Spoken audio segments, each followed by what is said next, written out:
Okey, hai, Assalamualaikum. Jadi hari ni Hazim berada di salah satu site di Tupak, iaitu di site Kampung 7. Jadi untuk rumah di belakang yang besar ni berkuasa 1440. Ada 4 bilik tidur, ada 3 bilik air dah. Jadi apa kakak dia, kejap lagi kita nak masuk, nak tengok keseluruhan bahagian dalam dia. Jadi kena stay tune lah. Macam mana dia punya dari segi keluasan, dari segi design dia untuk bahagian dalam dia dah. Terbaik. Okey, abang kakak dia, jadi ni adalah rumah di site Kampung 7. Okey. Rumah ni berkuasa 1440 kaki dah.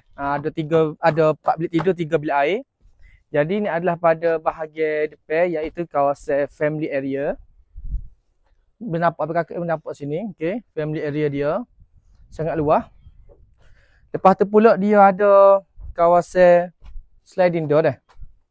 Ni kawasan sliding door abang kakak dia. Ukuran lebar dia lebih kurang dari 8 kaki. Okey.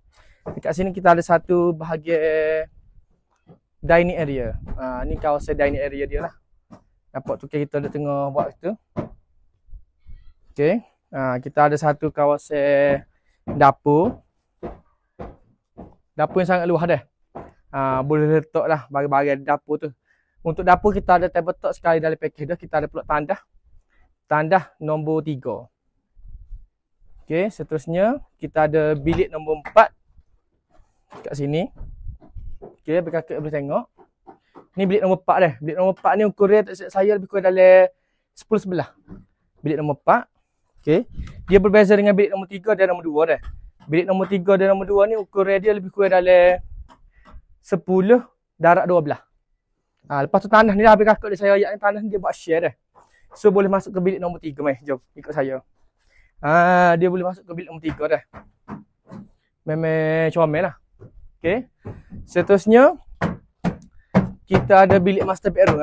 Bilik yang terakhir kita bilik master bedroom. Jadi nampak tu kita nak tengok kerja. Kita nak minta masuk dulu sebentar. Okey. Nampak ni bilik master bedroom dia dah. Ni bilik master bedroom nampak. Dia tengah peraton sebab kita nak konkrit pelataran dia. Ni tukar kita duk tengah buat roofing atas. Dan kita ada satu bilik air sini lah. Bilik air master bedroom.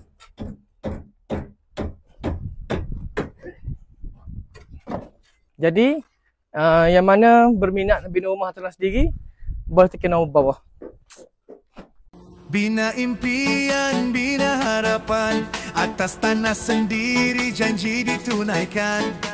Bajet kecil, jangan ragu, Asofia bantu, semuanya mudah untukmu. Tak kira besar atau kecil, desain ikut kemahuan hati.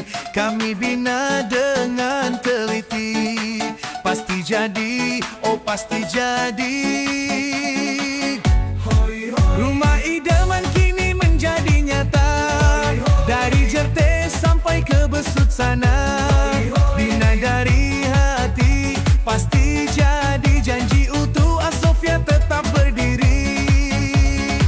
Rumah bukan sekadar binaan, rumah menjadi tempat cinta bertahan.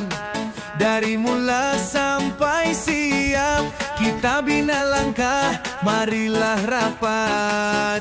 Tak kira besar atau kecil, desain ikut kemahuan hati. Kami bina dengan teliti, pasti jadi, oh pasti.